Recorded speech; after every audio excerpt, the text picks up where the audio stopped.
big undertaking. We've got to film the whole course, develop the resources. We've been doing a lot of stuff behind the scenes, testing it, and kind of figuring out what the message is and how we're going to align it with the podcast and with the brand. So that's a big step, and it's something brand new. I've never done a course before, so that's exciting, but it's new. That is exciting. Have you got a launch date? Not yet. We did originally, because we've been running the mentorship kind of privately for a little while now with some clients. We opened it up publicly and have worked with a few more, but we originally were going to go with a bit more of a longer fleshed out course, where it was like an 8-week course with just as much value and as much content as we could cram into it. But I guess the realization we came to was like, our tribe, or the type of people we want to connect with, they are time poor, and they won't want to commit to 8 whole weeks with like lots of increments of work, lots of homework. It's just too much. Someone's not going to commit to that who genuinely wants to improve themselves, who's ambitious, but is time poor, So there's just been a lot of changes. So like, we don't actually have a set date yet, but we fleshed out the brand script last night for the brand video that we're going to shoot. And and then we'll start working on it. So maybe a couple of months. I love that. And what's the go with the shooting of the video, mate? Because you can do, you'd be on both sides of the camera, wouldn't you? Yeah, the thing that's interesting is Eamon's like a video strategist. So his full-time job is working behind the camera as such. But he also is really good in front of the camera. He's a lot more knowledgeable than I am behind the camera. So I'm always going to him for some hints on how to tweak my audio, or how to, improve the composition or the shots that I'm taking. So he is going to be the one kind of overseeing that. But it's always nice because like, I have enough knowledge that I can input something, or I can, suggest something, and it's not just coming from left field from someone who has no knowledge.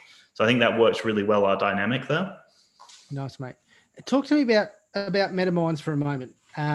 Where did the idea sort of come from? I know obviously it aligns extremely well with the counselling work you do as well. So did that kind of, kick off around the time you started studying, or was it talking about how it kind of began? Yeah, so basically I met Eamon over 10 years ago, and we used to play table tennis together competitively.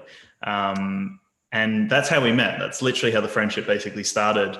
And then we like disconnected for a few years, and he actually won one of the giveaways that I was hosting on my YouTube channel, and he was under a completely different account, and it was a randomly chosen giveaway. I messaged him not knowing it was Eamon, and I was going to send it to him in the mail. And he was like, "Oh man, why don't you just drop it off? Like, I'm literally down the road from you."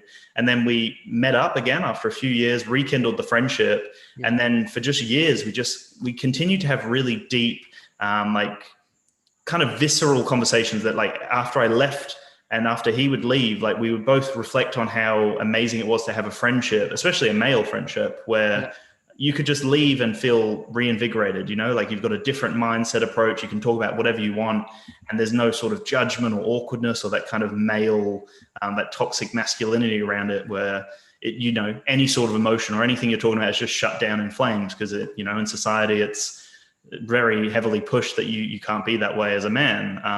So that just started. And then after, becoming really close and going to the gym a lot together and having our own projects, we had spoken about a podcast a lot, and it just got to the point where like, we have to do this. Like, even if just one person gains something, like we have to share our message. Like, I'm sure other people will resonate with our story and what we've gone through. And it's a great success, mate. You've had, is it over 80 episodes now? Is that right? Yeah, I think we've had 84 episodes now. It's crazy. Any kind of stick out? Any episodes that stick out? Yeah. Yeah, it's so hard to really pinpoint one. I think it's interesting because I really like, and this is actually the change that's happening with the podcast. I really like the episodes that Eamon and I do together, because it actually brings out those conversations, like the foundation of why it started, which is us having these deep conversations, unpacking ideas and kind of challenging each other on ideas. And we found ourselves kind of slotting into a bit more of an interviewing role, which is fine. And there's so much value in that. And we gained so much from our guests. But I personally felt like I was losing a bit of my voice from like I might ask a few questions in the podcast, but then I'm not reflecting on what's happening in my life and my thoughts on certain things. And, Eamon felt the same there. So I think some of the episodes with him have been killer. But just in terms of like things that have really stuck with me, I think we did a two-part like episode as such, two episodes with Dr. Benjamin Hardy. And that stood out to me so much. Like some of the concepts that he presents in his books have like really, really stuck with me and been things that are regularly coming through in my life. Like one of them is a forcing function, which is a concept that it's interesting because I find this with the podcast and with knowledge, like sometimes you have an idea of what something is, but you don't have a name for it. And it's just this loose theory that you kind of go through life and you don't really know what it is. Like a forcing function is something that everyone experiences. And an example of a forcing function is like, say, for example, you want to go to the gym and you want to lose some weight, but for whatever reason, you keep going and then you leave the gym or you cancel your membership and you don't keep it up. But if you go with a friend, then you've got that social forcing function. So you've got an accountability buddy there. Or there's also like a financial function. So if you're paying for a personal trainer, you're then actually spending money. So there's the forcing function of, well, I'm spending my own money. I need to get something out of this. And it's like a neurological thing that just happens in the brain. It's like something that we as humans naturally do when we invest either social time or money or emotional resources into something. So yeah, we all know what it is, but just having a name behind it and understanding the theory a bit more is something that has been very clear to me. If something's not working in my life, it's like, well, I don't have a strong enough forcing function. That's why I'm not doing it. Yeah, that's awesome. There's so much exciting things coming out, or at least let me rephrase that quickly. There's a lot more information, I guess, making it out to the mainstream in and around how the brain sort of works and how that ties in, with the day-to-day. Kind of scratching the surface as my video goes out. It'll come back. Goodness. But I'm just scratching the surface on NLP, neuro-linguistic programming. Have you had much to do with that in your travels, Dan? No, I haven't. I know not enough about it yet, but it's popped up a few times. It's fascinating stuff. Very much ties into literally exactly what you were just talking about. But I'm the same as you. I don't know anything about it. I just know it probably is going to be intriguing whenever I find the time to cross it. But mate, you've obviously got a fantastic relationship with Eamon, both professionally and personally as well. So outside of him, who would you say has been your biggest influence in your travel so far? I've got a few friends that I'd say I really connect with in that kind of space as well. I think, my girlfriend's an amazing support and challenges me a lot, just like in terms of what I'm doing and why I'm doing certain things. Like she's got a counseling background as well. So I think that has really helped me grow over the last year anyway. And one of my good friends, Josip, as well, like he runs a few businesses. He's got a very like business mindset. And he's really good at just kind of just being honest. Like that's the thing that I need around me. Like I can't just have people saying yes. I don't want yes men. It has to be people who are challenging me. And I've got a few people online as well that I connect with, but I would say them, and also I've got another friend, Jamie, who, I would say he would kind of fall into that space as well. It's something I really value. It's hard to find. It's very hard to find people like that. But yeah, just honesty. Well, honesty is so important to me because, firstly, it like destroys your ego, because your ego identifies with something. And if someone tells you, no, that's wrong, your ego is going to flare up. But for me, I thrive. I love that because it's another window, it's someone viewing through another lens, and there's value in everything, there's value in everyone's opinion. So you don't have to necessarily go ahead with every opinion that someone gives you. But I love having people just, instead of just going, yeah, man, that looks great. It's like, they'll give me their opinion from their lens. I may take some of it on or I may leave it, but it's better than someone just going, yep, you're going well, man, just go for it. And then 4 years down the track, it's like, you've wasted all that time and it's gone nowhere, and they could have actually been honest with you at the time. Yes. It's what do you think that is, mate? You bang on. The idea of being transparent, being honesty, giving genuine feedback, as opposed to just taking the easy option and, tickling someone's ego or telling them exactly what they want to hear. The idea of having, alternative perspectives of even of what you think you may or may not see. It's freaking priceless. It is, man. It really is. I think there's a lot in there. Like there could be so many factors as to why someone doesn't believe that it's valuable to be honest. Like maybe they're a people pleaser, maybe they just want to actually agree with you. Maybe they're just a very agreeable person. And that could be the way that they were brought up. Maybe they, in their household, maybe they were constantly told, no, that's not the right way. This is the right way. And, being constantly challenged and conditioned a particular way of being, over time, you're going to develop those habits. So I think it's a lot to do with upbringing and a lot to do with what you value as a person. Like honesty is one of my biggest values, but some people might, like I said, might be agreeable or might just not feel comfortable being honest. Maybe they see it as a challenge and they don't think it's a valuable thing to be as a friend. Yeah, that makes sense, mate. You've got. I always say that I'm, struggling for time, but here, table, mate, puts me to shame. You've done a lot already in such a short amount of time, really, Dan. To be fair, but if you had to peg just one kind of achievement, Dan, what would you say, or what do you feel at this point in time has been your biggest win so far, Dan? See, it's interesting because I don't want to come across as this person who's got it all figured out and I'm doing really well, because I'm the same as everyone where I experience imposter syndrome. Like I experience, thinking that I'm not good enough, or thinking that why should I be in this position to have, multiple new jobs coming through and being able to produce content with some major brands. Like it doesn't, I have to be very honest with myself that, I do regularly experience kind of anxiety around things and imposter syndrome in where I'm going in life. And I think that everyone experiences that no matter what position you're in. So I think for me, honestly, it's studying psychology and counseling. That's really helped me understand the brain and people to an extent that it makes things a little bit more palatable. Like I'm starting to understand, if, for example, if I'm feeling anxious or if I'm feeling imposter syndrome sinking in, I'm aware why that's coming through, and I'm aware that it's okay for those feelings to come through, because everyone thinks that and everyone feels that,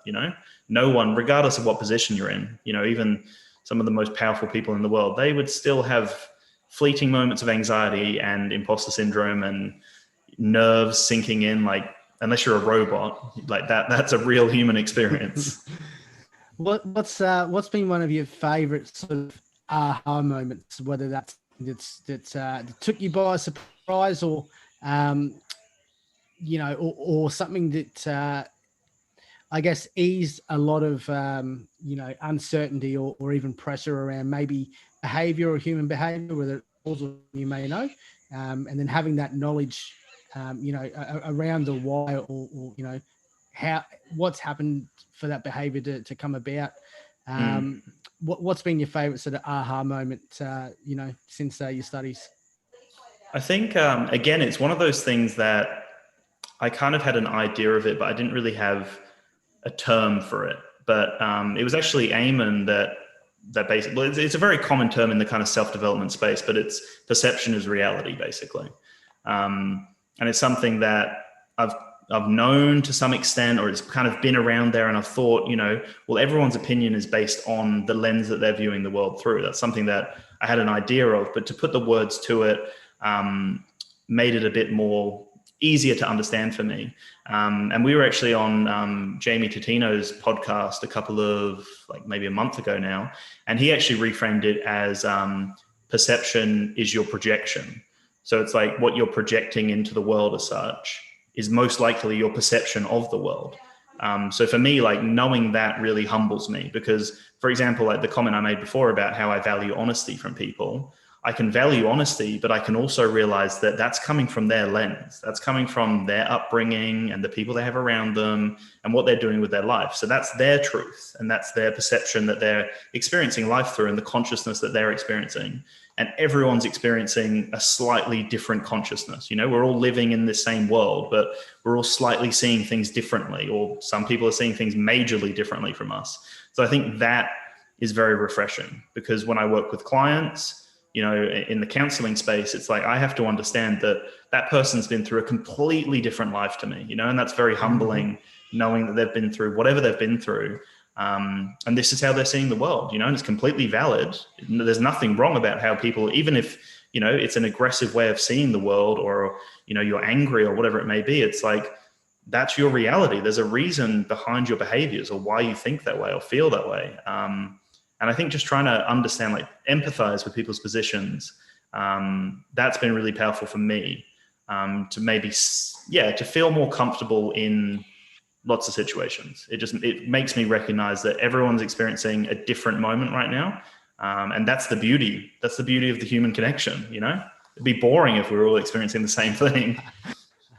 If we all put it through the same filters, then there'd be nothing to say. Yeah. Yeah, exactly. It'd be like, man, did you experience that before? Yeah. How cool is that? And it would be the same thing. There would be nothing different. Well, something that I'm struggling with at the moment, mate, is the idea that,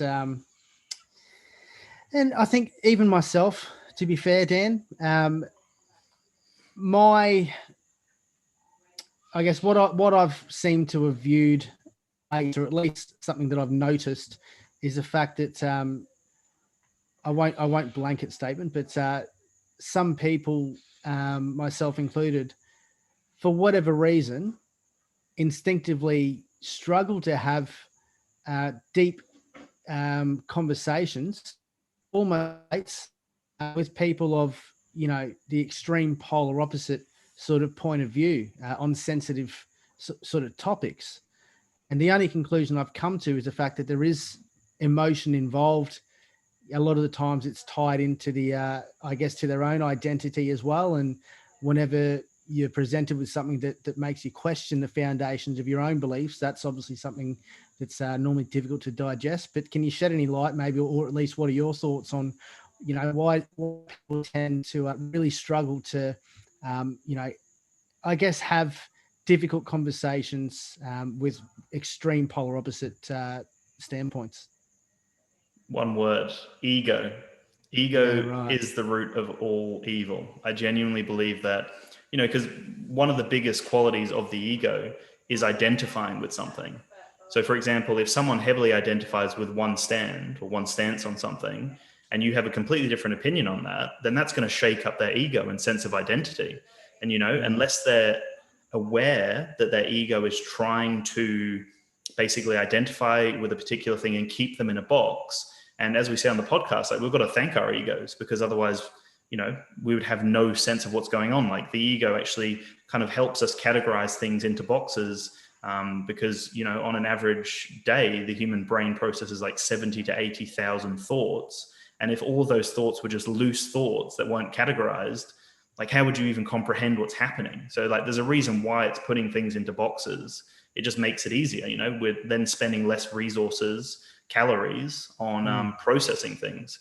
So again, like, it's completely fine. It's a normal thing, but you have to be aware of when your ego's flaring up, which is just, awareness is the biggest thing. It's like, for example, if someone says something that you don't agree with, you will feel like an actual visceral reaction, like something in your body happening, because you don't necessarily agree with what they've said.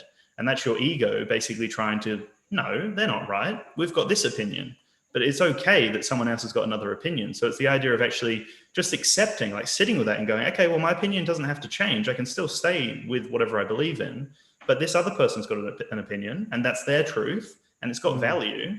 So we can listen to it, like, it's the idea of accepting and sitting with those emotions, because the emotions will come up, especially if you've never been aware of your ego in the past. It's like completely normal that you're going to be pissed off, or you're going to be angry or confused about it, and those emotions will come up. But it's the idea that it's like, again, everyone's got value to offer. And like, we had a whole conversation on the podcast about active listening and how powerful it is to just actually listen to someone, not have your own agenda, not have your own opinion that's ready to jump out and you have to say the last word. Just listen to someone, actually try to understand what they're experiencing, try to understand their truth. Like, and again, it falls back onto what you said before. Like, it's very hard to find like really genuine, deep connections with people. And I think it's the fact that, so many people are controlled by their egos. And that could be so many reasons, like, again, upbringing, the people they have around them, their like emotional regulation. Some people struggle with emotional regulation and understanding that when I feel angry, certain things happen in my body, and that's okay. We can accept that. But there's strategies in place. You can walk away, you can breathe deeply, do some meditation. There's many different approaches to help yourself regulate those emotions and get back to a state that you can be a bit more rational. Because another thing, just kind of on the brain and psychology, when we are heightened and when we're either aggressive or, like there's just a flood of kind of adrenaline that hits us, a lot of the time, like the front part of the brain, which deals with executive functioning, that part just shuts down. So a lot of the time when you're reacting, it's not actually you. You've actually shut down the part of your brain that allows you to just react calmly and talk to someone and be rational and understand another person's opinion. So a lot of the time people are constantly in that state of, and it could be trauma as well that's caused that. But yeah, the front part of the brain shut down, so they can't actually be rational and calm and try to see someone else's opinion. So again, there's many things that you can do, but there's like potentially a lot of healing to be done, or even just modeling a good conversation is so important. Mate, do you meditate?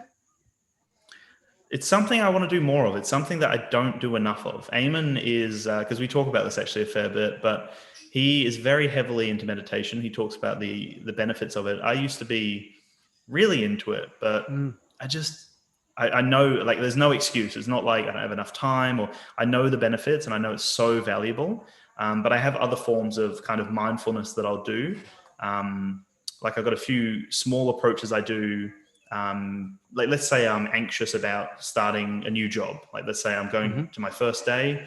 A really powerful kind of meditation I'll do, or kind of breathing exercise I'll do, is you do like the deep breathing as you would for a meditation, where you breathe deeply through your nose and then exhale through your mouth.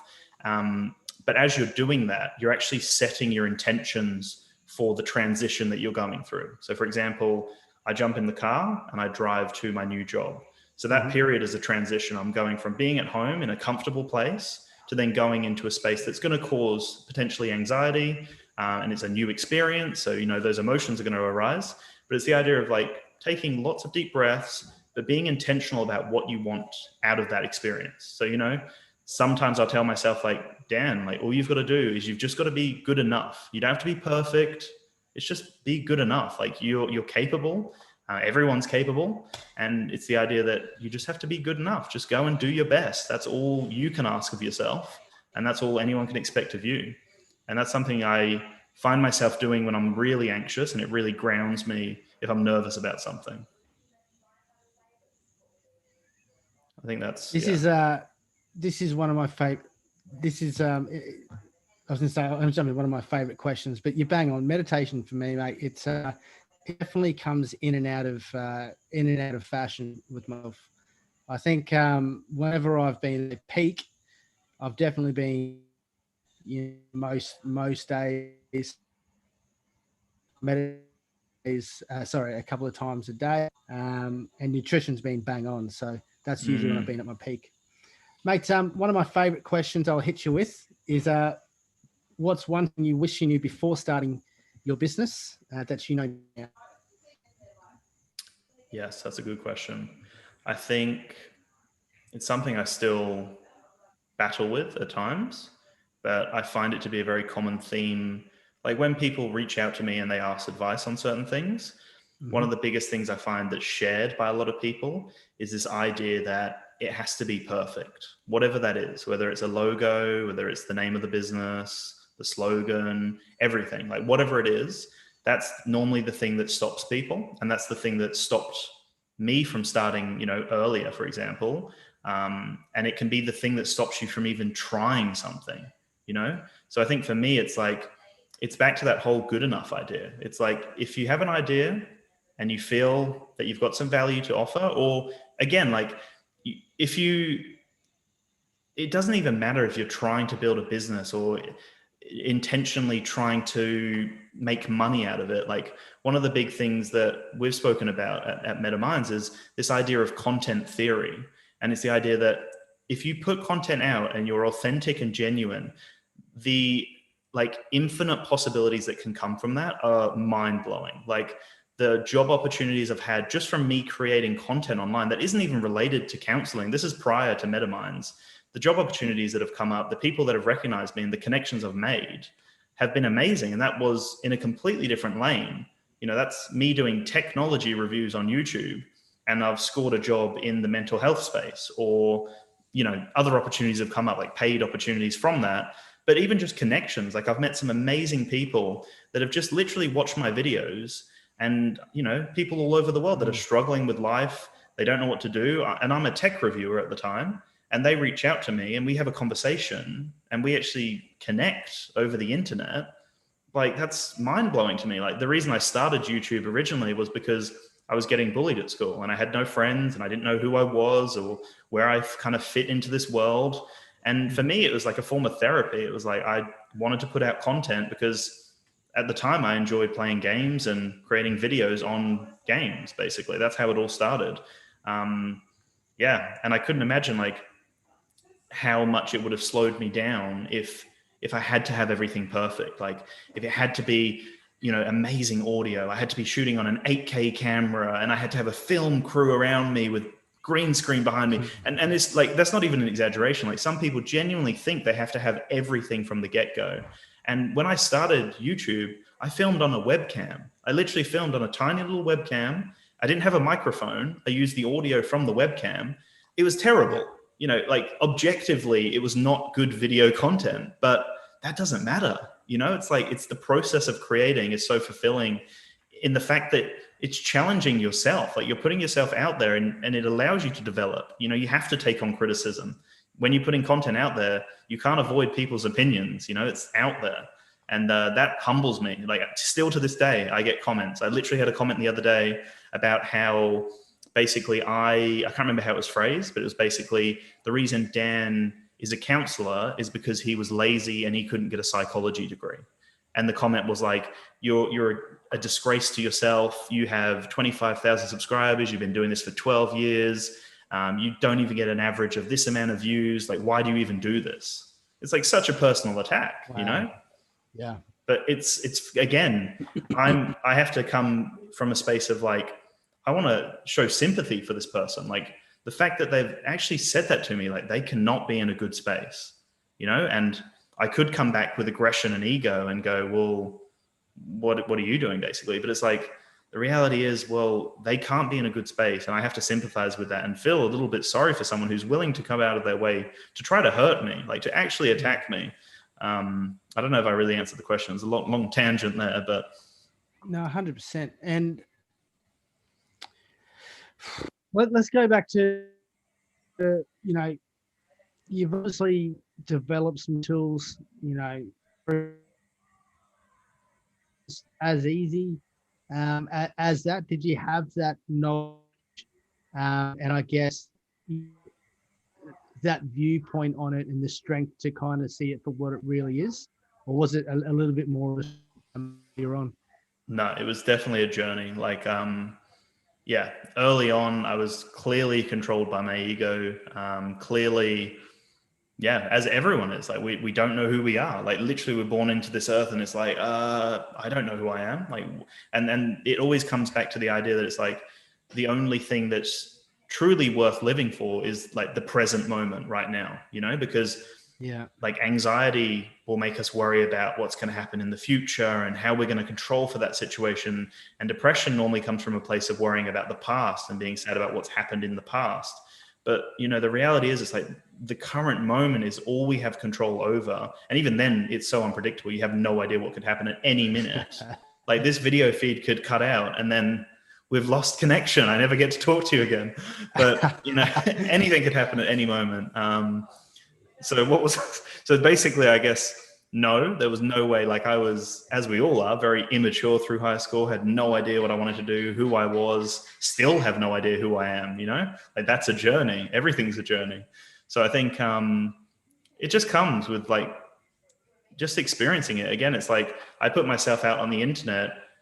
Originally, it was just a vanity thing. Like, originally, I wanted to help people. I also wanted to make some friendships, but there was, of course, an element of, well, I'm getting views for this and I'm getting paid for this. Of course, there's a vanity metric and an ego involvement in that.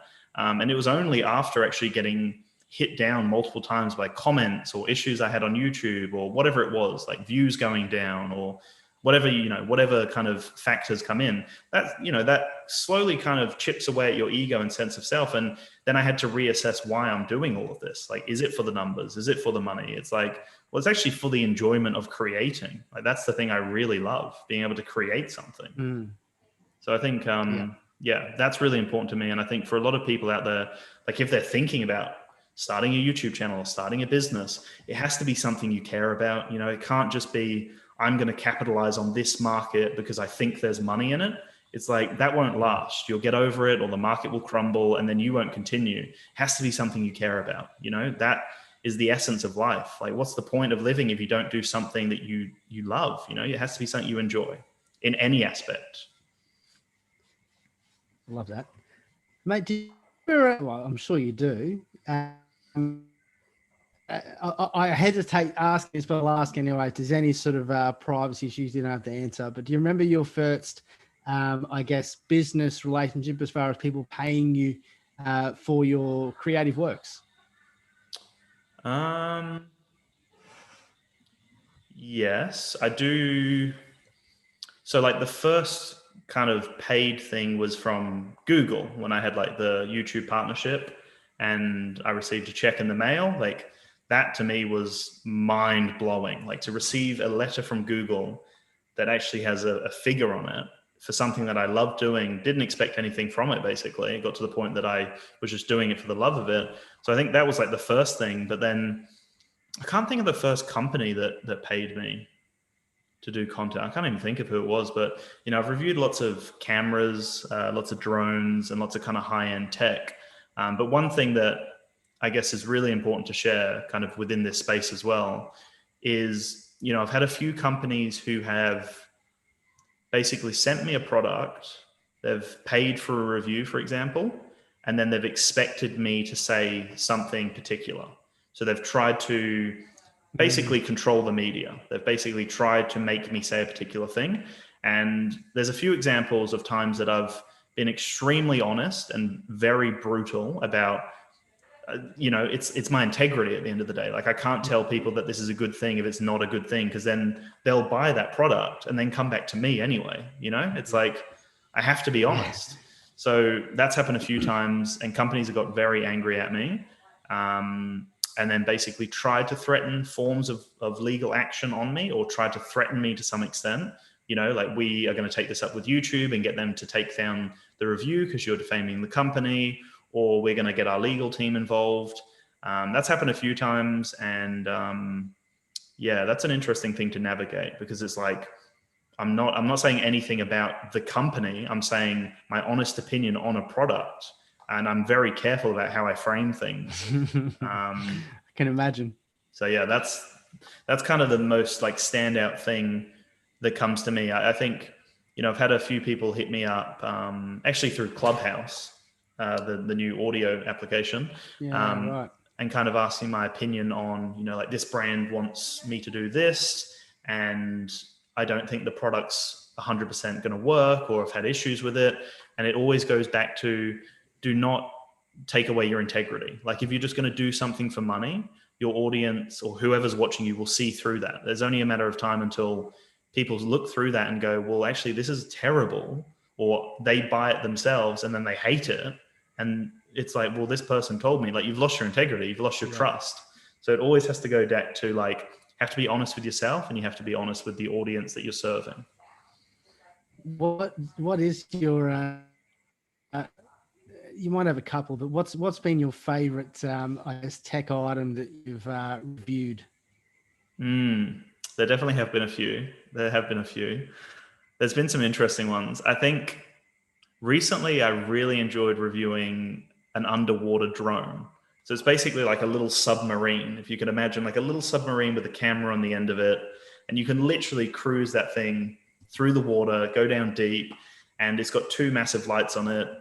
It's so much fun. Like, that was a whole new world to explore for me, especially, living in Australia, it being so beautiful and tropical. Like, you can literally see tropical fish. Like, you can just swim near a pier and there'll just be fish hanging out down there. It's like, that was mind blowing to me. That was a lot of fun to test the underwater drones. think that's the most recent one I've really enjoyed.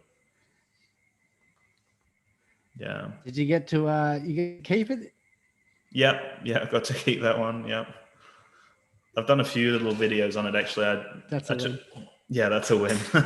I took it to a few different locations to try to kind of get some more interesting videos. But again, like I was honest in my video, it's like the application of this type of technology is phenomenal, but you have to have clear water, because if the water's really, really murky, no matter how powerful those lights are, you're not really going to be able to see what's happening. So it's like got a very specific application.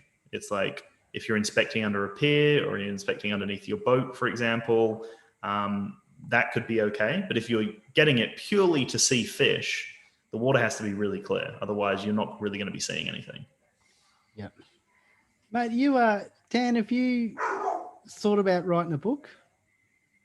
It's something that we've thought about through MetaMinds, definitely.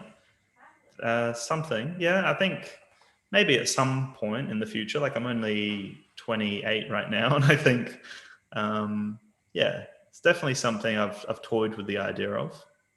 I think for me, it's like I love the idea of writing a book, but I'm more excited about doing the audio version of it, like actually being able to get into the audio book version. Yeah, nice. And what do you mean as far as commentating on it as well? What was that, sorry? So do you mean from a point of have with some commentary as you're reading the book as well? Yeah, I think I really like how Gary V went about crushing it, and how with his book he released like a physical copy that was phenomenal, and then as things started progressing in the social media space, he released the audiobook a little later on, but he actually had some up-to-date relevant commentary. So even though he's reading from the book, he's still adding in little moments that are either updated or new, or maybe just thoughts that have happened as he's in the studio. I think that's always important, because, if you're sitting focusing on something, there's always that whole hindsight that comes in later on, where you actually remember something after you've released the video or published something. So I think that's really cool. Big fan of Gary V. You got any favorite books or audio books yourself, Dan? I do. I really like The Power of Now. That's really powerful to me. I've thoroughly enjoyed that. I've got so many. Like the first audiobook I listened to is The Third Door by Alex Bernine. And I think for me, that still stands out as one of those memorable books, just because of the way that it was told. Like it's not just a conventional story, it's actually a journey, and there's so many lessons in it. And yeah, the idea of the third door has still stuck with me, for finding like a dream job or finding the ideal situation I want to find myself in.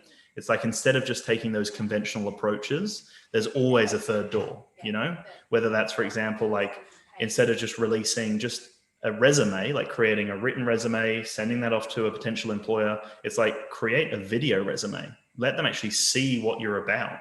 That can be filmed on your iPhone. You don't have to have crazy technology again. Don't get caught into the perfectionism trap.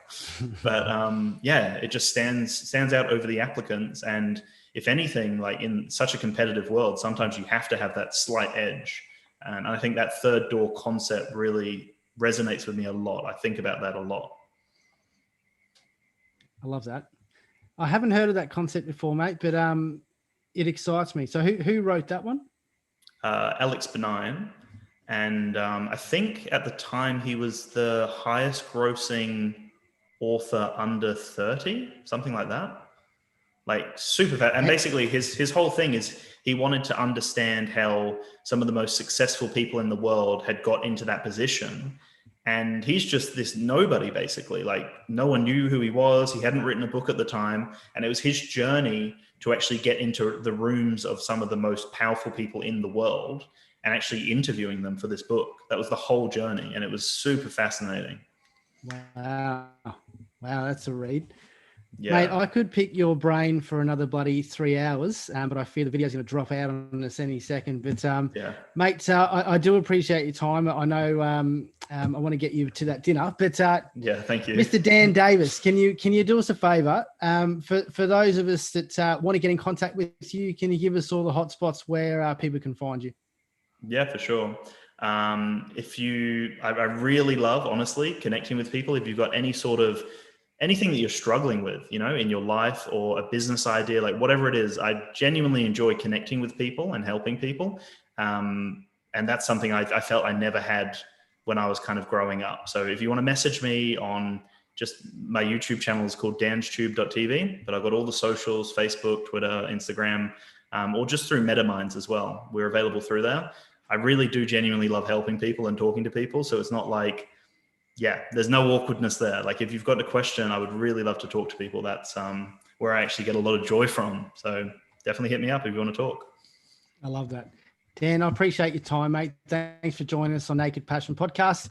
Ladies and gents, do yourselves a favor. Check out Dan Davis on MetaMinds, and he's on all the socials as well. Dan, cheers, brother. Enjoy your dinner, mate. I'm sure we'll catch up shortly. Ladies and gents, have a good night.